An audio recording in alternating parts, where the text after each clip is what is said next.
So hello guys, आज हम कर रहे हैं maths chapter number first class 12th का रिलेशन एंड फंक्शन का एक्सरसाइज 1.1 का फर्स्ट क्वेश्चन जो है जिसमें हमें बताना है रिफ्लेक्सिव, ट्रांजिटिव और सिस्टमेटिक बताना है। और पहला क्वेश्चन हमको दिया है, ए सेट दिया है जो है 1 2 3 4 से लेके 14 तक, और आर हमें जो रिलेशन दिया है वो एक्स और वाई नंबर है जो 3x - y = 0 आना चाहिए। तो पहले हम यहाँ पे एक सेट ले लेंगे जो दिया गया है।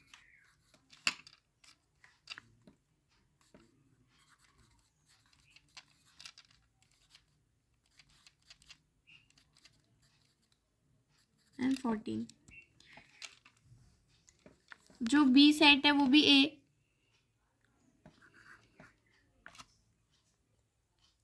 फिर ये भी ए सेट ही है क्योंकि ए का रिलेशन है। इसमें ए में भी 1 2 3 4 5 6 7 8 9 10 11 12 13 एंड 14। सो हमें ऐसा नंबर लेना है जो ज़ीरो आए, एक्स की वैल्यू। ये भी एक्स भी यहीं से लिया जाएगा और वाई भी ए सेट से ही लिया जाएगा। सो एक्स की वैल्यू अगर हम 1 डालेंगे तो 3 माइनस, तो हमें एक्स की वाई की वैल्यू 3 लेंगे तब जाके 0 आएगा। 2 लेंगे तो हमें 6 लेना पड़ेगा, 3 लेंगे तो हमें 9 लेना पड़ेगा, 4 लेंगे तो हमें 12 लेना पड़ेगा, और 5 लेंगे तो 15। जो 15 हमारे पास है ही तो हम नहीं ले सकते। तो हमारा रिलेशन क्या निकला, हम ऐसे लिख सकते हैं आर इक्वल्स टू, रिलेशन में निकला है 1,3 2,6 3,9 4,12 4,12 तक निकला है हमारा रिलेशन। अब हमको बताना है कि ये ट्रांजिटिव, रिफ्लेक्सिव और सिमेट्रिक है कि नहीं है। तो ये रहा हमारा सेट ए। अब यहाँ पे हम ए सेट भी लिख लेते हैं।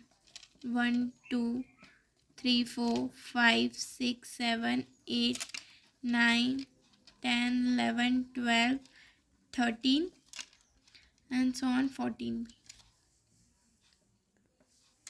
सो यहाँ पे 1 1 2 2 3 3 है ही नहीं, कोई भी सेट नहीं है, तो ये रिफ्लेक्सिव तो है नहीं। तो यहाँ पे लिखेंगे हम रिफ्लेक्सिव में कि the 1,1 not belongs to R, so therefore R is not reflexive.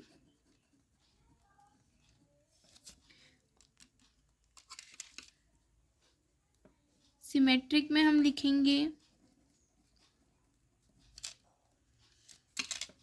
Symmetric में 1,3 है पर 3,1 नहीं दिया है, तो हम लिखेंगे 1,3 belongs to R but 3,1 not belongs to R, so therefore R is not symmetric. अब हम ट्रांजिटिव है कि नहीं है, तो हम इसमें देखेंगे रिलेशन में। तो हम इसमें देखेंगे 1,3 है, 2,6 है, 3,9 है, 4,12 है। अगर मैं यहाँ पे देखूँ 1,3 ले लूँ और 3,9 ले लूँ, 1,3 ले लूँ और 3,9 ले लूँ है, पर यहाँ पे 1,9 नहीं है, 1,9 नहीं है। हम इसमें कैसे देखते हैं, A, B belongs to R and B, C belongs to R. So A और C belongs to R होनी चाहिए। तो जहाँ पे हमारा ख़त्म हो रहा हो, जैसे 3 जहाँ से स्टार्ट हो रहा हो, इसका हम अपोजिट जो दूसरा नंबर रहता है उनका रिलेशन देखते हैं कि है कि नहीं है इसमें। तो 1,9 नहीं है, तो ये भी ट्रांजिटिव भी नहीं है ये। सो हम इसमें यही लिखेंगे कि 1,3 belongs to R and 3,9 belongs to R, but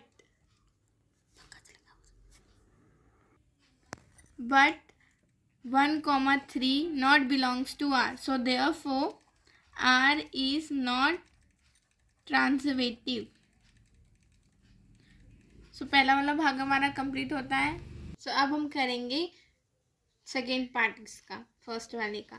सो इसमें हमें सेट दिया है एक नेचुरल नंबर का, और आर रिलेशन जो है वो 4 से लेस देन है, मतलब 1 2 3 इतने नंबर रहेंगे. उसमें भी 1 2 3 1 2 3 रहेगा. आर ले सकते हैं हम इसको कंप्लीट करने की. सो इसमें आएगा, इसमें नेचुरल नंबर जाएंगे पूरे 4 5 6 और इसमें 1 2 3 4 ही हमने कंसीडर किया है.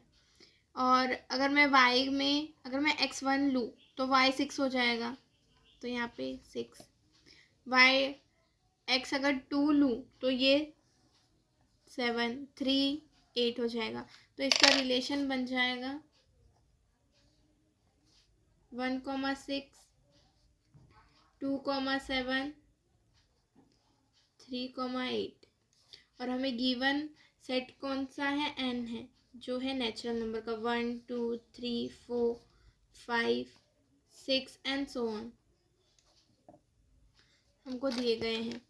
और अब हमको बताना है कि रिफ्लेक्सिव है कि नहीं. तो यहाँ पे 1, 1 2, 2 3, है ही नहीं जो गिवन सेट में है. तो हम पहले रिफ्लेक्सिव का लिखेंगे कि 1, 1 not belongs to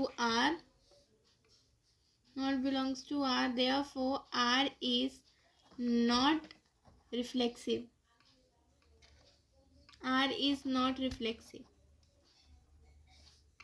अब हम सिमेट्रिक का लिखेंगे.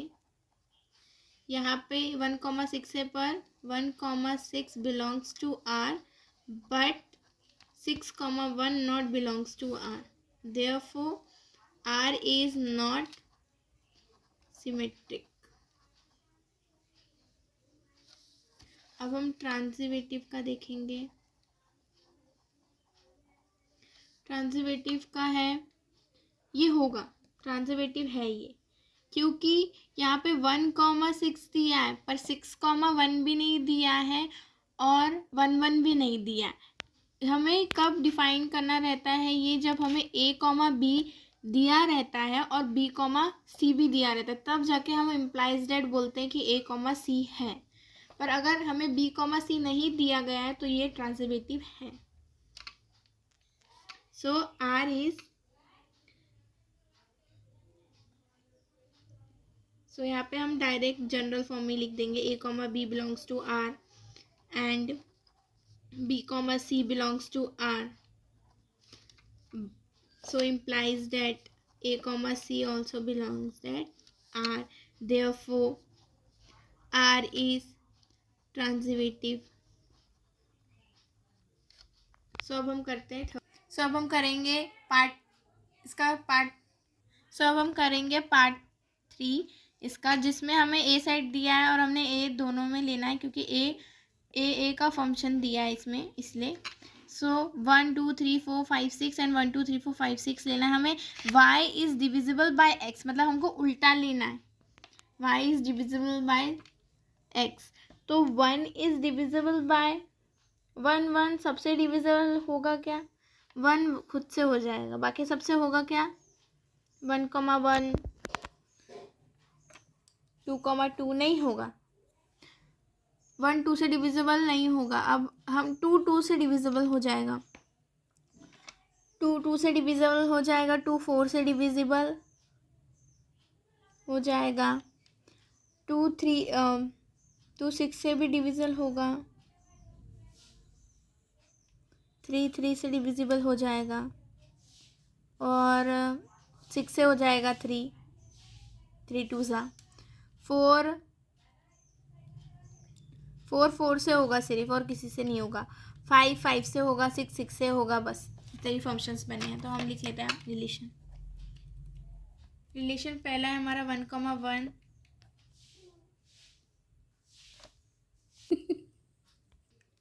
1,3 3,1 2,1 1,4 फिर 6,6 2,6 3,6 और 6,2 भी होगा। तो इसमें हमें 1,1 2,2 3,3 4,4 और 5,5 6,6 भी मिल गया। तो इस सब के हमें सेम टू सेम नंबर मिल चुके हैं, तो ये रिफ्लेक्सिव है। तो हम इसमें लिखेंगे रिफ्लेक्सिव वाले में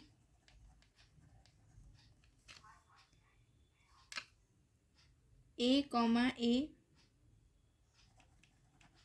belongs to R and every A belongs to A. So therefore R is reflexive, transitive, symmetric का पहले लिखते हैं। सिमेट्रिक का 2,1 नहीं है, सबसे पहले ही हमको मिल गया। 1,2 belongs to R but 2,1 not belongs to R.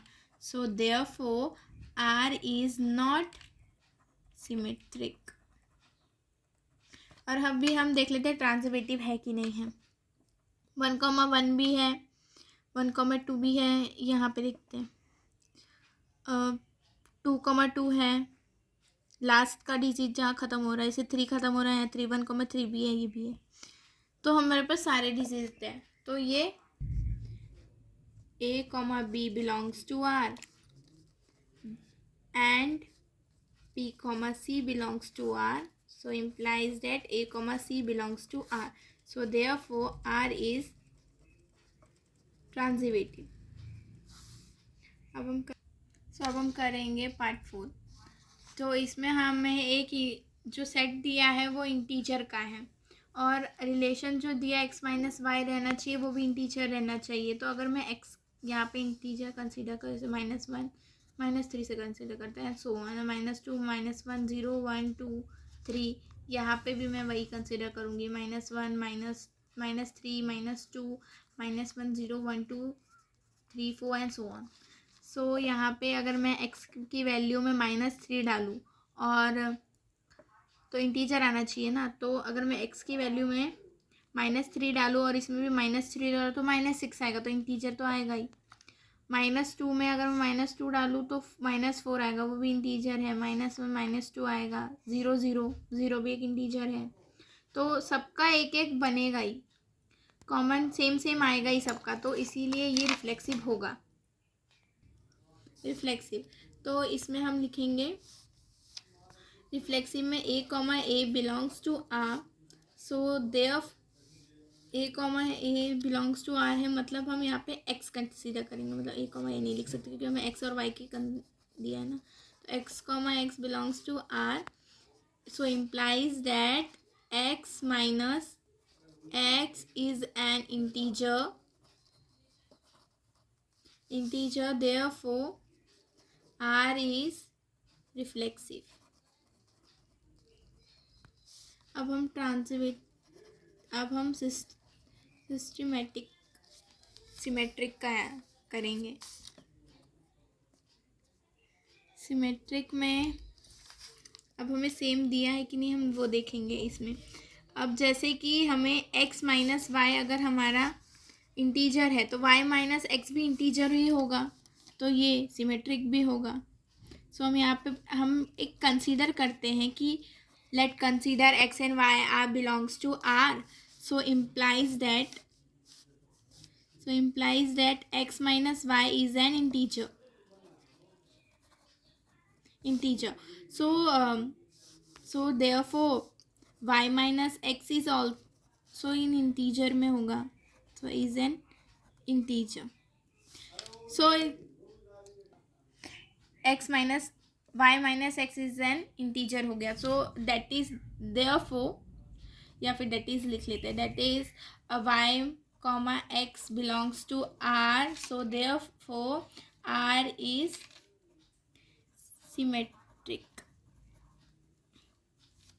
Symmetric relation में आ जाएगा। अब हम ट्रांजिटिव की बात कर लेते हैं। ट्रांजिटिव है कि नहीं है तो हमें ये पता चलेगा x comma y belongs to R and y comma x belongs to R. So therefore क्या आएगा, x minus y is an integer and x minus x y minus x is an integer.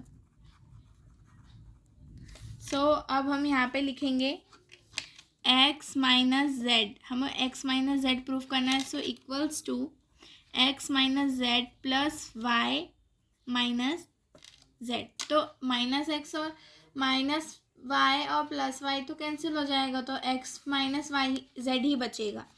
तो हमको पर इसको करके दिखाना पड़ेगा, तो हम इसको एक अलग ब्रैकेट में ले लेंगे और वाई माइनस जेड को अलग ब्रैकेट में ले लेंगे।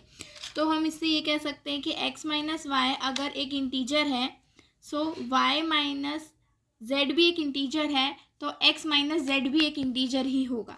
सो हम इसे ले लेंगे, इसे कह सकते हैं कि x minus Z is an integer. So therefore